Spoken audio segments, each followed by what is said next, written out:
and welcome to my channel, or welcome back to my channel. My name is Jay and this is a web of classic tales. If you're enjoying the videos, please like, subscribe, and share.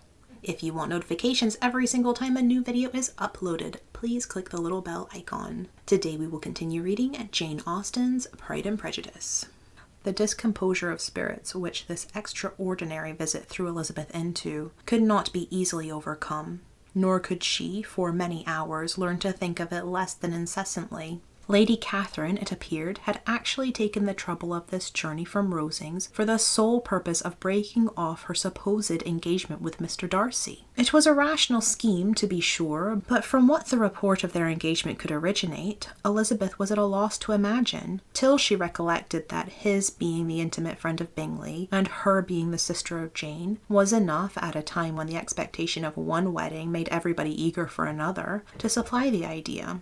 She had not herself forgotten to feel that the marriage of her sister must bring them more frequently together, and her neighbours at Lucas Lodge, therefore, for through their communication with the Collinses the report, she concluded, had reached Lady Catherine, had only set that down as almost certain and immediate, which she had looked forward to as possible at some future time. In revolving Lady Catherine's expressions, however, she could not help feeling some uneasiness as to the possible consequences of her persisting in this interference. From what she had said of her resolution to prevent their marriage, it occurred to Elizabeth that she must meditate on application to her nephew, and how he might take a similar representation of the evils attached to a connection with her she dared not pronounce. She knew not the exact degree of his affection for his aunt, or his dependence on her judgment, but it was natural to suppose that he thought much higher of her ladyship than she could do, and it was certain that, in enumerating the miseries of a marriage with one whose immediate connection were so unequal to his own, his aunt would address him on his weakest side. With his notions of dignity, he would probably feel that the arguments, which to Elizabeth had appeared weak and ridiculous,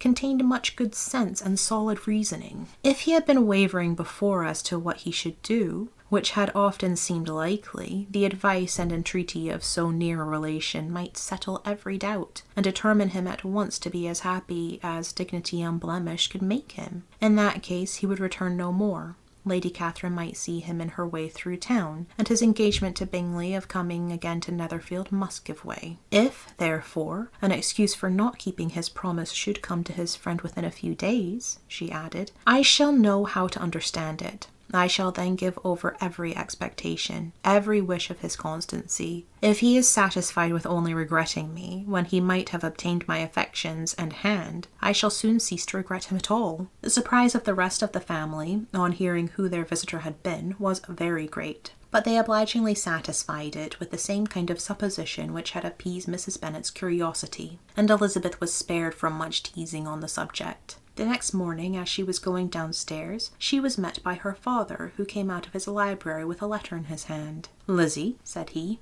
"I was going to look for you. Come into my room." She followed him thither, and her curiosity to know what he had to tell her was heightened by the supposition of its being in some manner connected with the letter he held. It suddenly struck her that it might be from Lady Catherine, and she anticipated with dismay all the consequent explanations. She followed her father to the fireplace, and they both sat down. He then said, I have received a letter this morning that has astonished me exceedingly. As it principally concerns yourself, you ought to know its contents. I did not know before that I had 2 daughters on the brink of matrimony. Let me congratulate you on a very important conquest. The colour now rushed into Elizabeth's cheeks in the instantaneous conviction of its being a letter from the nephew instead of the aunt, and she was undetermined whether most to be pleased that he explained himself at all, or offended that his letter was not rather addressed to herself, when her father continued, You look conscious. Young ladies have great penetration in such matters as these, but I think I may defy even your sagacity to discover the name of your admirer.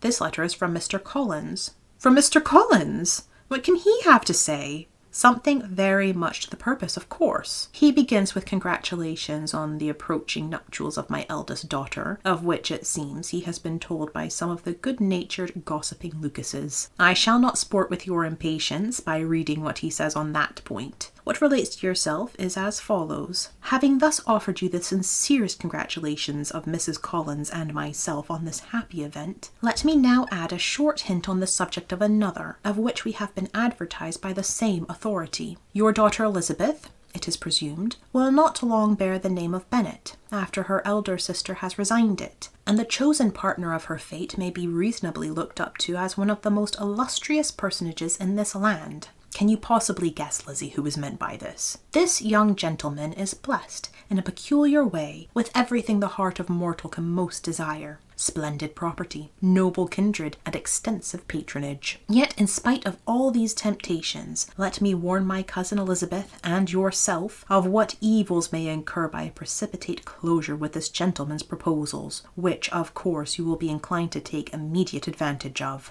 Have you any idea, Lizzie, who this gentleman is? But now it comes out. My motive for cautioning you is as follows. We have reason to imagine that his aunt, Lady Catherine de Bourgh, does not look on the match with a friendly eye. Mr. Darcy, you see, is the man. Now, Lizzie, I think I have surprised you. Could he or the Lucases have pitched on any man within the circle of our acquaintance, whose name would have given the lie more effectually to what they related? Mr. Darcy, who never looked at any woman but to see a blemish, and who probably never looked at you in his life? It is admirable. Elizabeth tried to join in her father's pleasantry, but could only force one most reluctant smile. Never had his wit been directed in a manner so little agreeable to her. Are you not diverted? Oh, yes, pray read on. After mentioning the likelihood of this marriage to her ladyship last night, she immediately, with her usual condescension, expressed what she felt on the occasion. When it became apparent that, on the score of some family objections on the part of my cousin, she would never give her consent to what she termed so disgraceful a match, I thought it my duty to give the speediest intelligence of this to my cousin, that she and her noble admirer may be aware of what they are about, and not run hastily into a marriage which has not been properly sanctioned. Mr. Collins moreover adds, I am truly rejoiced that my cousin Lydia's sad business has been so well hushed up, and am only concerned that their living together before the marriage took place should be so generally known. I must not, however, neglect the duties of my station, or refrain from declaring my amazement at hearing that you received the young couple into your house as soon as they were married. It was an encouragement of vice, and had I been the rector of Longbourn, I should very strenuously have opposed it. You ought certainly to forgive them, as a Christian, but never to admit them in your sight, or allow their names to be mentioned in your hearing. That is his notion of Christian forgiveness. The rest of his letter is only about his dear Charlotte's situation and his expecting a young olive branch. But Lizzie, you look as if you did not enjoy it. You are not going to be missish, I hope, and pretend to be affronted at an idle report. For what do we live but to make sport for our neighbours and laugh at them in our turn? Oh, cried Elizabeth, I am excessively diverted, but it is so strange. Yes, that is what makes it amusing. Had they fixed on any other man, it would have been nothing, but his perfect indifference and your pointed dislike make it so delightfully absurd. Much as I abominate writing, I would not give up Mr. Collins' correspondence for any consideration. Nay, when I read a letter of his, I cannot help giving him the preference even over Wickham, much as I value the impudence and hypocrisy of my son-in-law. And pray, Lizzie, what said Lady Catherine about this report? Did she call to refuse her consent? To this question his daughter replied only with a laugh, and as it had been asked without the least suspicion, she was not distressed by his repeating it. Elizabeth had never been more at a loss to make her feelings appear what they were not. It was necessary to laugh when she would rather have cried. Her father had most cruelly mortified her by what he said of Mr. Darcy's indifference, and she could do nothing but wonder at such a want of penetration, or fear that perhaps, instead of his seeing too little, she might have fancied too much. Thank you for listening. This has been Jane Austen's Pride and Prejudice, Chapter 57. I've been Jay. This has been a web of classic tales. Please like, subscribe, and share. Click the bell icon for notifications. I hope you're having a fantastic day. Have a nice life, and I'll see you next time.